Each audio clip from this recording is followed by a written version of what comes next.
Mis amigos, sean todos bienvenidos a un capítulo más de la Escuela Bautista de Patrística, estudiando la patrística a la luz de la palabra.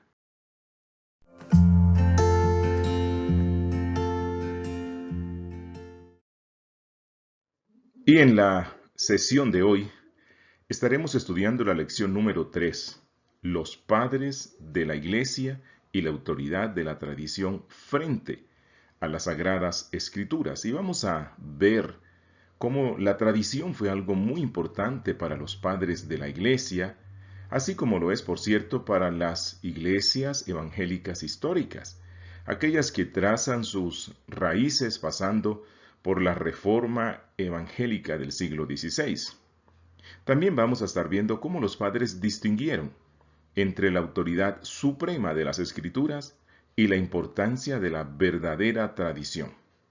Además, estudiaremos que la tradición para la patrística se encuentra en realidad en las Sagradas Escrituras y no en prácticas o costumbres aceptadas por las iglesias, pero que están fuera del tenor de las Sagradas Escrituras. En primer lugar, me gustaría mostrarles algunas citas de los padres de la Iglesia, en los cuales ellos expresan repetidamente que los apóstoles tenían una autoridad distintiva que era más alta y separada de la de ellos, de la de los padres de la Iglesia. Y yo creo que algunos ejemplos deberían ayudar.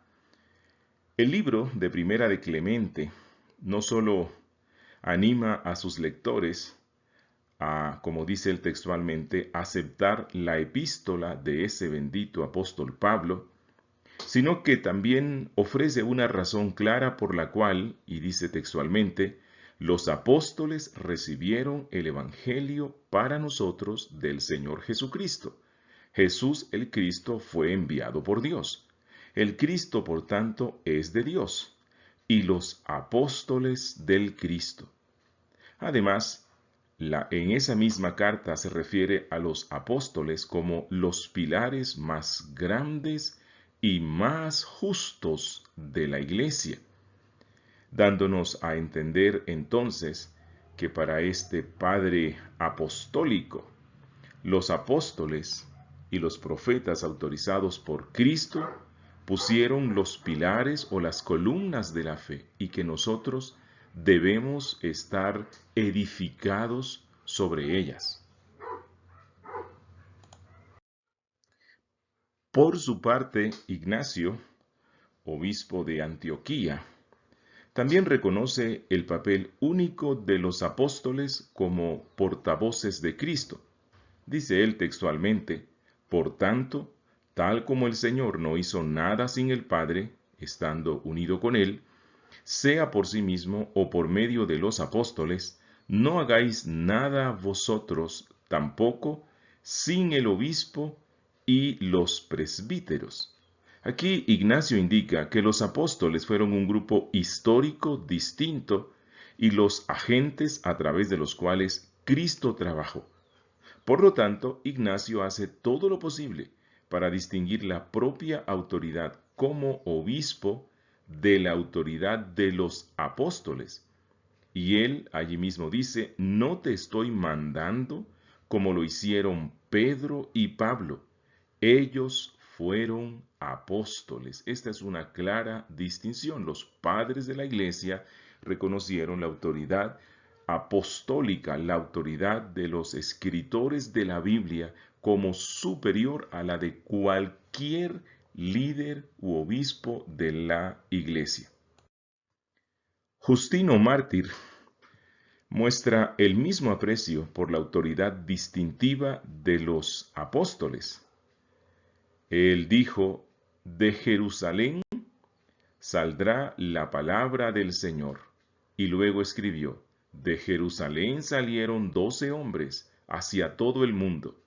Eran ignorantes, no sabían hablar, pero gracias al poder de Dios revelaron a todo el género humano que habían sido enviados por Cristo para enseñar a todos la palabra de Dios. Esto está en la primera apología. Además, Justino Mártir ve los evangelios como la personificación escrita de la tradición apostólica. Pues él escribió: los apóstoles, en sus comentarios, que se llaman evangelios, nos transmitieron que así se lo ordenó Jesús cuando tomó el pan y dando gracias dijo: haced esto en conmemoración mía, esto es mi cuerpo. Y de la misma manera, tomando el cáliz, dio gracias y dijo: esta es mi sangre, y sólo a ellos lo entregó. Los apóstoles fueron los receptores directos del Evangelio, autorizados por Cristo para anunciarlo por todo el mundo y para que las iglesias de todos los tiempos obedezcan los mandatos que dejaron por escrito estos apóstoles. Para los padres de la iglesia, la verdadera tradición fue la que quedó escrita en los libros canónicos del Nuevo Testamento.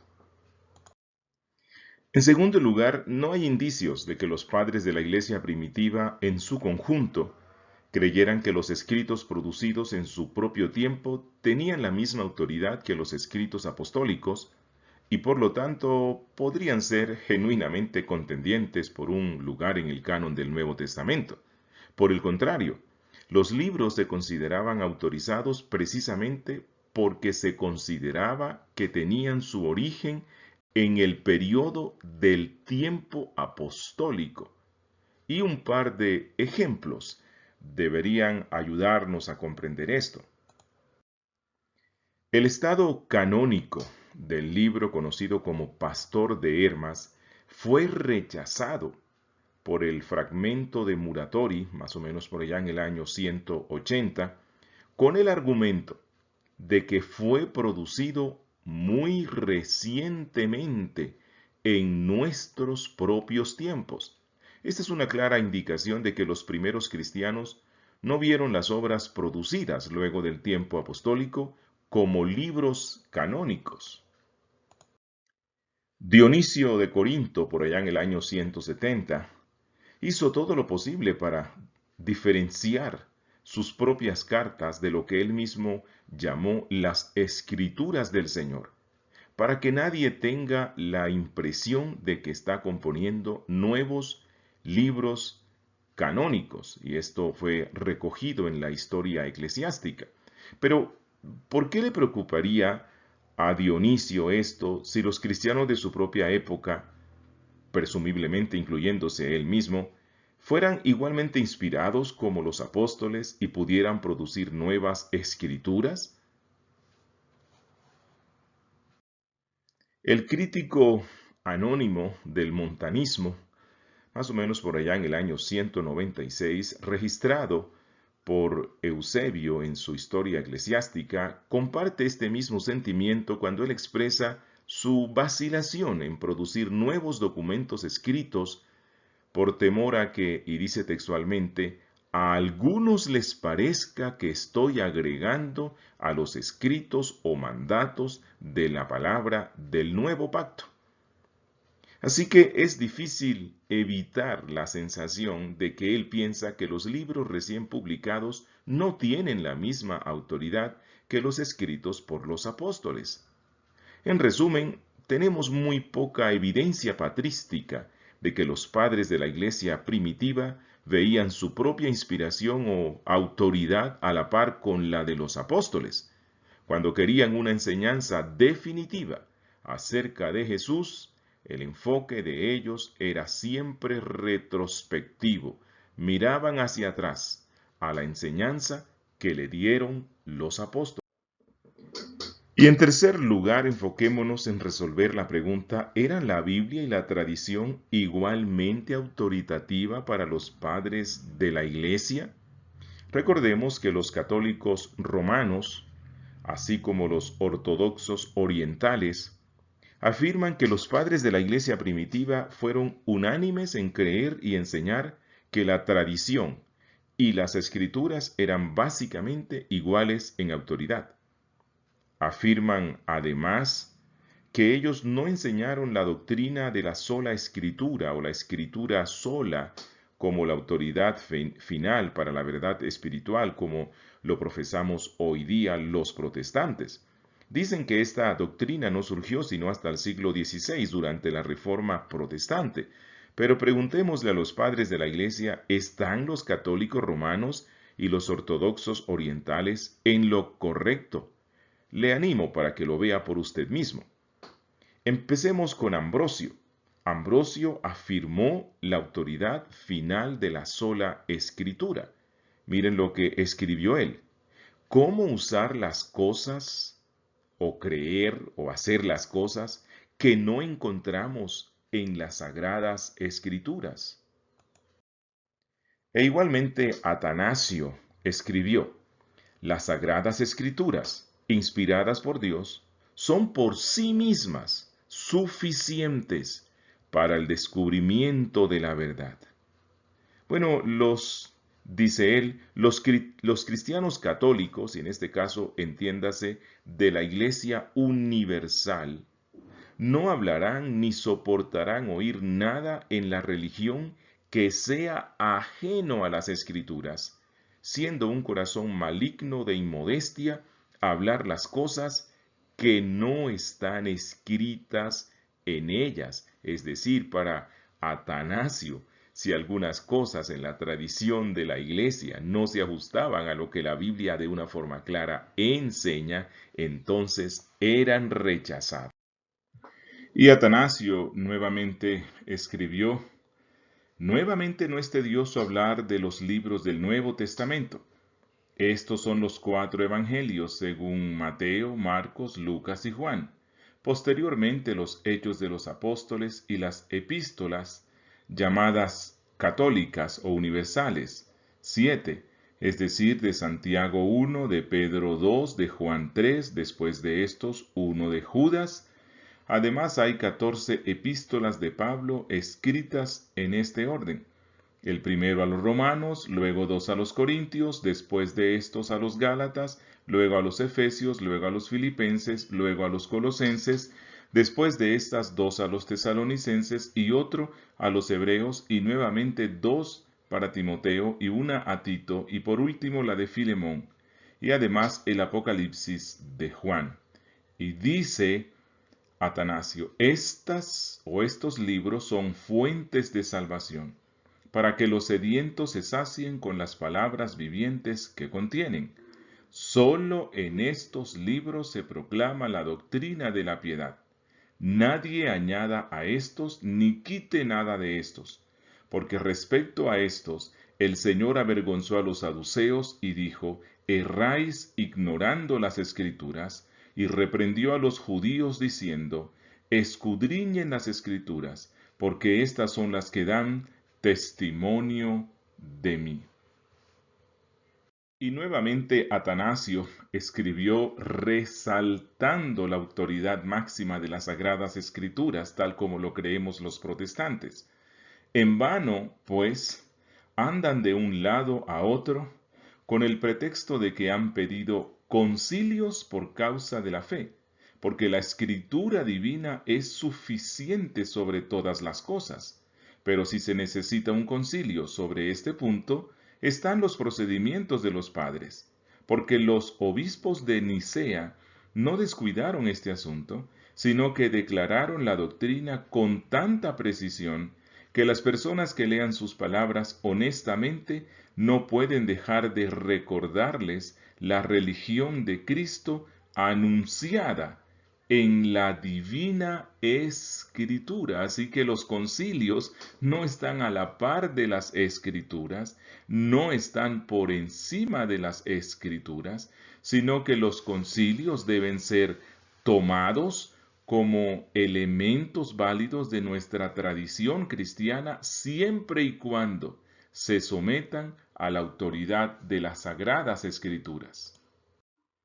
Igualmente, Agustín de Hipona defendió la autoridad máxima de las Sagradas Escrituras sobre la tradición. Él dijo: considerando que, por tanto, en toda cuestión que se relacione con la vida y la conducta no solo es necesaria la enseñanza, sino también la exhortación, para que con la enseñanza sepamos lo que se debe hacer y con la exhortación se nos incite a no pensar que es fastidioso hacer lo que ya sabemos que se debe hacer. ¿Qué más puedo enseñarte que lo que leemos en el apóstol? Porque la Sagrada Escritura establece una regla en nuestra enseñanza, que no nos atrevamos a pretender ser más sabios de lo que conviene, pero sed prudentes, como él mismo dice, para la sobriedad, conforme a la medida de la fe que Dios ha dado a cada uno. Por tanto, y miren cómo concluye San Agustín, no me corresponde enseñaros otra cosa, salvo exponeros las palabras del Maestro, es decir, las sagradas escrituras. Clemente de Alejandría también creía en la sola escritura cuando dijo: los que están dispuestos a dedicar su tiempo a las mejores cosas no dejarán de buscar la verdad hasta que hayan encontrado la demostración en las escrituras mismas. Y aquí se refiere a la Biblia. Cipriano de Cartago dijo: ¿de dónde viene esta tradición? ¿Desciende de la autoridad del Señor o de los mandamientos y epístolas de los apóstoles?